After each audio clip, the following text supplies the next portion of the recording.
So were you scared when Eichmann and the Germans took over you? Yes. But the thing is, you know, when you are young, you don't realize the dangers. Mm-hmm. You just simply don't. Yes, we were worried about it. They put us into one apartment. There was a man named Wallenberg. He's a very well-known Mm-hmm. person.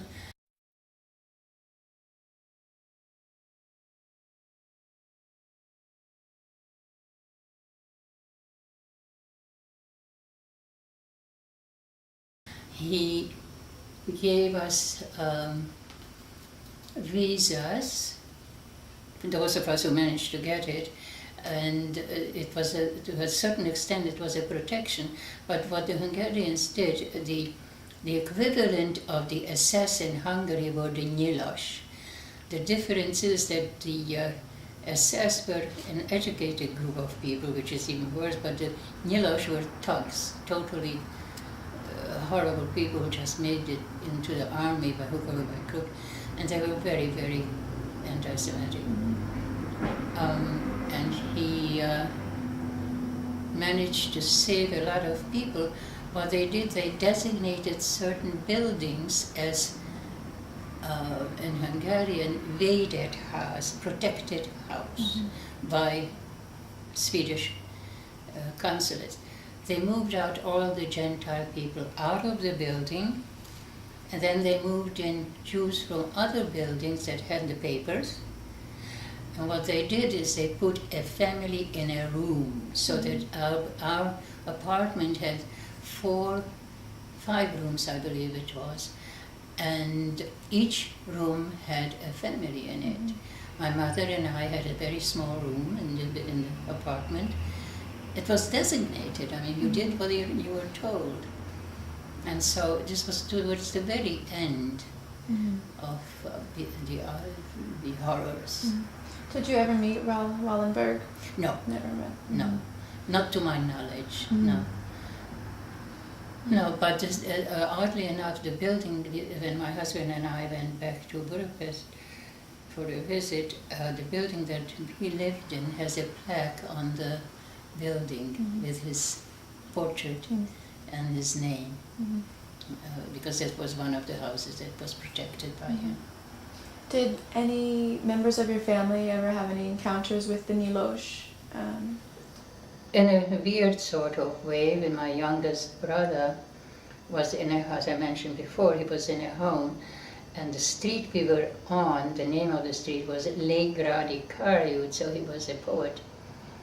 And we lived very close to the Szent István Park, 1 block away, which was a park along the Danube.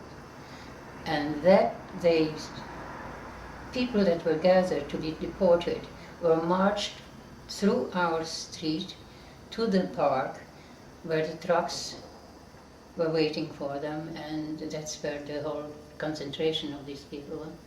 Now, we were stuck in the house, and the only way we could get food is by the superintendent, who was a Hungarian man, and his wife were the only 2 people that were not Jewish in the building, and he would be given money, jewelry, whatever, and for that he would bring us food into the building. And one day my mother happened to look out of the window. There was a whole locus, and she realized that a whole orphanage of young kids was being marched on the street to the park. She got hysterical, and she tried to go downstairs to see if she could somehow manage to get my brother out. But one of the men who was very influential, he used to look for work for the Hungarian parliament. He knew that there is work going on to try to get his children released.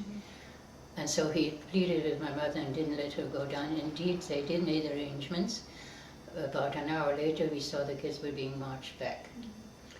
Unfortunately for us, my young brother did recognize our building.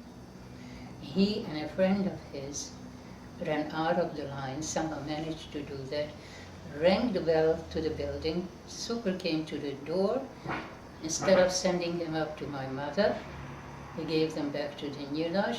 The Nyilas wanted to make an example of it.